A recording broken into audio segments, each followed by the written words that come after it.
जी हाँ। क्या कहेंगे, आज आपने प्रचार शुरू कर दिया है, डॉक्टर अशोक तंवर आपके साथ हैं। प्रचार मैंने परसों रात से शुरू कर दिया है और प्रचार तो शुरू ही था, औपचारिक रूप से परसों से शुरू कर दिया था हमने। हमारा मन भी इस तरफ ही है और हमारा विचारधारा भी इस तरह की है, तो हम पार्टी के सहयोगी हैं। हम राजस्थान में भी हमारी टीम पूरी, आप भी साथ रहे हैं हमारे। हमने 16 विधानसभा में काम किया है, पीलीभंगा, हनुमानगढ़, संगरिया, नौहर, भादरा, और काफ़ी मुश्किल सीटें जिसको लोग बलजीत जी भी सोचते होंगे कि कैसे जीत गए। काफ़ी मुश्किल सीटें हमने जीत के दिखाई हैं। हमने ऐलनाबाद का उपचुनाव भी सहयोग किया है राष्ट्रवादी पार्टी का। ये जो बीजेपी में आने से ही आप समर्थक नहीं बनते हो, राजनीतिक जीवन में आ गए हैं तभी से प्रचार शुरू कर दिया। बताइए कप्तान साहब, जिस तरह से आपने गांव-गांव में समाज सेवा करके लोगों की आवाज़ सुनी, लोगों की आवाज़ बनी, अब आप राजनीति में आए हैं, क्या वो कार्यक्रम उस तरह चलते रहेंगे? क्यों नहीं चलते रहेंगे, और अच्छे चलाएंगे, इससे भी ज़्यादा अच्छा काम करके देखेंगे। और ये भी जो काम हो पाए हैं, आप क्या सोचते हैं कि मैंने अकेले ने थोड़ी कराए? नहीं, इसमें भी हमारे ऊपर मनोहर लाल जी का हाथ था। एक अकेला आदमी कुछ नहीं कर सकता है। मैं तो आम घर का आदमी हूँ, आप जैसे घर, आपका साथी हूँ, आप मेरे पड़ोसी हैं, जानते हैं। तो कुछ हमारे अच्छे साथियों ने मिलकर डोनेट किया, कुछ हमारे साथियों ने सहयोग किया, कुछ आपने प्यार दिया और कुछ मनोहर लाल जी का आशीर्वाद रहा, तो हमारे यहाँ हल्के का विकास भी हुआ और काम भी हुए। ऐलनाबाद में आप बड़ी रैली करना चाह रहे हैं, क्या उसमें कोई बड़ा चेहरा भी है? ऐलनाबाद में मैं बड़ी रैली नहीं करना चाह रहा। ऐलनाबाद में पार्टी बड़ी रैली करना चाह रही है और हम उसमें हमारे सभी साथियों के साथ शामिल होंगे। और बड़ा चेहरा तो आप जनता, बड़ा चेहरा आप लोग बड़ा चेहरा ही हैं। कल भी यही सवाल था, अगर आप ही नहीं होंगे तो चेहरे का क्या होगा? और बाकी जो नेताओं की बात है, नेताओं में जो पार्टी निर्णय लेगी वही नेता आएंगे। मीनू बेनीवाल चुनाव रणनीतिकार गिने जाते रहे हैं, तो क्या मानते हैं तंवर साहब को कितने लाख वोटों से जिताएंगे? पिछला रिकॉर्ड तोड़ेंगे? भादरा चुनाव में आप जब एस्टीमेट लगाते थे तो क्या सोचते थे कि 25-30 हज़ार से हारेंगे? और मैंने क्या कहा था आपको? डेफिनेटली जीतेंगे। हम ये चुनाव 100% जीतेंगे, इतना मैं कह सकता हूँ।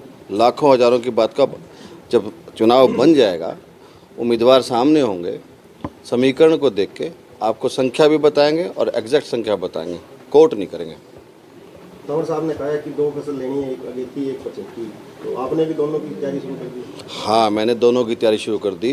तंवर साहब ने कहा है कि लोकसभा की जो चुनाव ये पहला है, ये अगेती फसल है, आप इसमें पार्टी का साथ दो, और बाद में विधानसभा का चुनाव जो होगा वो पछेती फसल होगी, उसमें भी पार्टी का साथ दो।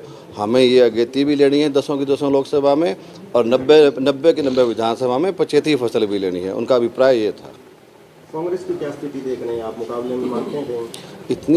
इतना समय किसके पास है कि उनकी स्थिति देखेंगे? वो अपनी खुद देख लें तो ही बहुत है। हम तो अपने कैंडिडेट की देखेंगे स्थिति, हमारी पार्टी की देखेंगे, हमारा कार्यक्रम देखेंगे। वो अपना देखेंगे कि क्या स्थिति है उनकी, कौन आएगा कौन नहीं आएगा, और किसने कहा कि आ जाएगा। क्या आज नहीं आया तो ये सवाल दोबारा तो नहीं करोगे ना कांग्रेस का? बोलो, वादा करो आप। 2 दिन बाद अगर नहीं आया तो क्या करोगे आप? 4 दिन बाद वो खुद, उनके पास खुद नहीं पता यश जी कि वो कब उम्मीदवार लेके आएंगे। हालात ये है कि उनके पास जिला अध्यक्ष ही नहीं है। आप बताइए, चलो कांग्रेस का हल्का अध्यक्ष का नाम बताइए, पिछले वाले का नाम बता दो, आप उससे पिछले का बताओ। जिनके पास हल्का अध्यक्ष नहीं है, एससी मोर्चा नहीं है, किसान मोर्चा नहीं है, युवा मोर्चा नहीं है, छात्र मोर्चा नहीं है, कोई कार्यकारिणी नहीं है, सिर्फ एक अध्यक्ष मात्र से क्या पार्टी चलती है? तो इस तरह से नहीं होता। वो उनका निर्णय है, वो कब आएगा कब नहीं आएगा। हम अपना ध्यान दे रहे हैं, उनका ध्यान नहीं दे रहे हैं। आपने जेजेपी के लिए कहा था कि वो रास्ता भटक चुकी है। हाँ, वो रास्ता भटक चुकी है, मैंने नहीं कहा था। जिस तरह का पलायन उनकी पार्टी से हो रहा है, उनके गठन में मेरी भूमिका रही, इसमें कोई शक नहीं। लेकिन जिस तरह से लोग पलायन कर रहे हैं, विधायक चुने हुए विधायक जा रहे हैं, और तो और जब प्रदेश अध्यक्ष चले जाते हैं तो पार्टी, क्षेत्रीय पार्टी का अस्तित्व खत्म हो जाता है। वो राष्ट्रीय पार्टी नहीं है।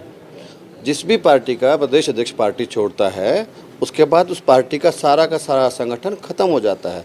और उसके बाद ये सवाल भी नहीं पूछना चाहिए, क्योंकि फिर वो सही रास्ते पे नहीं है, तभी तो अध्यक्ष ने अपने आप को, अपने सारे संगठन को भंग किया है। उनकी सारी शाखाएं भंग हो चुकी हैं। बीजेपी जेजेपी गठजोड़ में मीनू बेनीवाल की बहुत बड़ी भूमिका थी, तो क्या इस विघटन में भी कोई भूमिका थी? इस विघटन में कोई भूमिका नहीं थी। ये गठबंधन जेजेपी ने तोड़ा।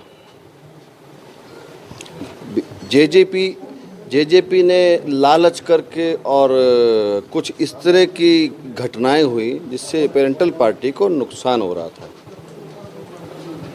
उनके क्रियाकलापों ने तोड़ा। कोई भी एनडीए में ऐसी पॉलिसी नहीं है। जो दल अच्छा काम करता है यहाँ तो परिवार को बढ़ाते हैं, घटाते नहीं है। कुछ उनकी कमियां थी जिस वजह से ये टूटा होगा, उन्होंने तोड़ा होगा। मोदी जी की नीतियों से आप बहुत समय से प्रभावित थे, लेकिन पटका पहनते पहनते देर नहीं करते। जो राष्ट्रवादी लोग होते हैं, क्या आप मोदी जी से प्रभावित हैं कि नहीं है? सच बताइए। तो आपने पटका पहन रखा है। जब आप राजनीतिक जीवन में आएंगे तो आप पटका भी पहन लेंगे। क्या आप मोदी जी से प्रभावित हैं कि नहीं है? बिल्कुल। और एक जिम्मेदार आदमी है। आज तक का एक इतना सीनियर पत्रकार होना, जो 25-30 साल से तो मैं ही देख रहा हूँ आपको। अब आप भी मोदी भक्त हैं तो हम भी हैं, पटका आपको पहना दें कहें तो। ये तो आपकी आज़ादी है। पॉलिटिकल अपना तो जो कोई भी आदमी निर्णय ले सकता है। बहुत बहुत मेहरबानी।